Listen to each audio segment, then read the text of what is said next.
स्वागत है आपका एक और शिक्षा समिति में। तीसरे निबंध की बात है। ये काजल लिखती हैं जो 12वीं की छात्रा हैं, बाहर की बाल शिक्षिका हैं। वो लिखती हैं, एक पल शिक्षा समिति बनारस यात्रा हमारा सफ़र शुरू हुआ प्रयागराज स्टेशन से, जहाँ पर एक व्यक्ति नहीं बल्कि 40 व्यक्तियों के साथ हम बनारस यात्रा के लिए निकले और इसी कारण हमें ट्रेन में सीट नहीं मिली थी और हम सभी नीचे बैठे थे। तो लड़कियां मिलकर अंताक्षरी खेल रही थी, जिसकी वजह से हमारा समय कटने के साथ साथ हमारा मनोरंजन भी हो रहा था। और हमारे सर लाइव चना लाए थे और हम सभी ने उसे खाया।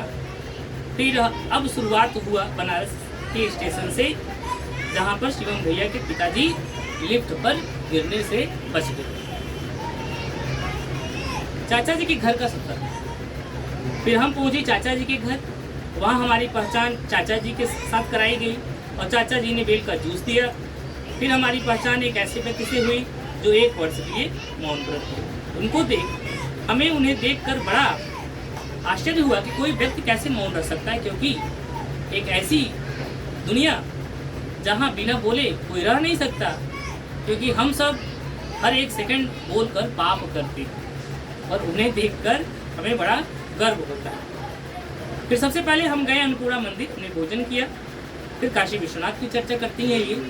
फिर हम गए काशी विश्वनाथ मंदिर गए। वहाँ सर ने बताया कि यह मंदिर 20 वर्ष कुछ वर्ष पहले यह मंदिर सोने की परतों से जड़ी हुई थी, क्योंकि हमारे भारत को सोने की चिड़िया कहा जाता था। जिसके कारण हमारा भारत कई बार मुगलों ने आक्रमण किया और मंदिर का सोना वहाँ के स्थानीय लोगों ने चोरी कर लिया।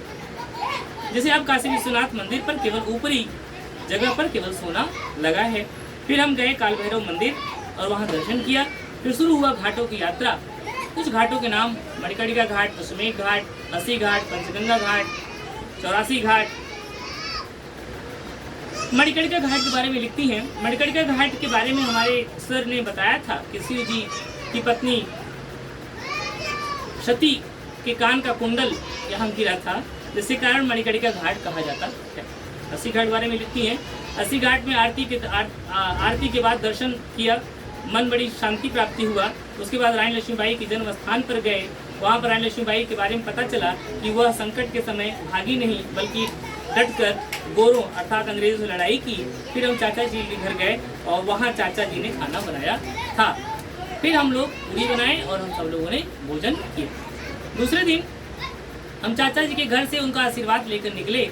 फिर हम विश्वविद्यालय मंदिर गए और दर्शन किया और वहाँ से अन्नपूर्णा मंदिर गए और वहाँ हमने भोजन किया। दशमेश घाट पर स्नान किया। सर ने बताया कि शिव जी और विष्णु जी और ब्रह्मा जी ने मिलकर गंगा जी को धरती पर लाया है, इसलिए दशमेश घाट प्राचीन घाट है। फिर पैदल यात्रा करते हुए संकट मोचन मंदिर गए। वहाँ पर एक अनोखी बात पता चली कि हनुमान जी स्वयं प्रकट होकर तुलसीदास जी को दर्शन दिए और स्वयं को मूर्ति के रूप में स्थापित कर लिए। यह संकट मोचन मंदिर की कहानी। फिर तुलसीदास मानस मंदिर की गए। तुलसीदास जी के भक्त थे। फिर हम उसके बाद दुर्गा कुंड गए और वहाँ दुर्गा कुंड के दर्शन की। फिर मणि मंदिर गए, वहाँ भी दर्शन किया। वहाँ के बाद एक महापुरुष हमसे मिले, उन्होंने भारत के इतिहास के बारे में हमें बताया। फिर हम देव मंदिर गए, वहाँ मंदिर में दर्शन किया और फिर चाचा जी के घर वापस लौट आए, भोजन किए और सो गए। तीसरे दिन जब हम उठे तो चाचा जी के घर नाश्ता किया। फिर सारनाथ की यात्रा हमारी शुरू हो गई। सारनाथ पहुँचे, वहाँ चिड़ियाघर घूमे, हमने सारनाथ स्तूप देखा, अशोक स्तंभ भी देखा।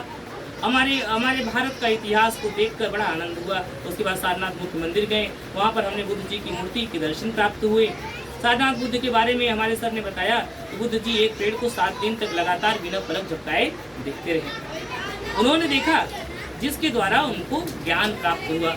उसके बाद हम म्यूजियम गए और वहाँ हमारे भारत का इतिहास के बारे में पता चला। हमारे भारत पे मुगलों का राज था, अंग्रेजों का राज था। उन्होंने हमारे पुराने इतिहासों को खंडित किया था, क्योंकि म्यूजियम में रखी मूर्तियाँ खंडित थी और भारत में पहले का पहनावा अलग था और वहाँ रखी मूर्तियों की अलग ही पहचान थी। उनसे हमने विष्णु जी के बारे में हमको मालूम चला, जिनमें एक बुद्ध जी की भी मूर्ति थी, क्योंकि बुद्ध जी को विष्णु जी का अवतार कहा गया था वहाँ पर। ये सारी बातें हमारे सर ने हमें समझाया फिर उसके बाद हमने नींबू पानी पिया और सर जी ने होटल में भोजन करवाए और फिर सर के साथ हम बनारस स्टेशन पर पहुंच गए। और वहाँ ट्रेन लेट थी और हम लोग स्टेशन पर बैठे थे और बैठकर ट्रेन का इंतजार कर रहे थे। और इसी तरह एक पहल शिक्षा समिति की बनारस की यात्रा रामबाग पहुंचकर समाप्त हो गई। एक पहल शिक्षा समिति का संस्था के द्वारा बनारस की यात्रा संभव हुई और इसमें एक व्यक्ति का बड़ा योगदान था, वह थे हमारे सर, जिनके बिना यह यात्रा संभव नहीं थी। इसके लिए सर को बहुत बहुत धन्यवाद।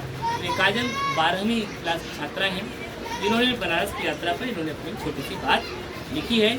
अब तक निसाल, सानिया और ये तीसरा नंबर काजल की बातें हो चुकी हैं। आप इसको देखिएगा और बताइएगा कि तीनों बच्चों में से किसने अच्छा प्रयास किया। चौथा अभी बाकी। आप सभी का बहुत बहुत धन्यवाद।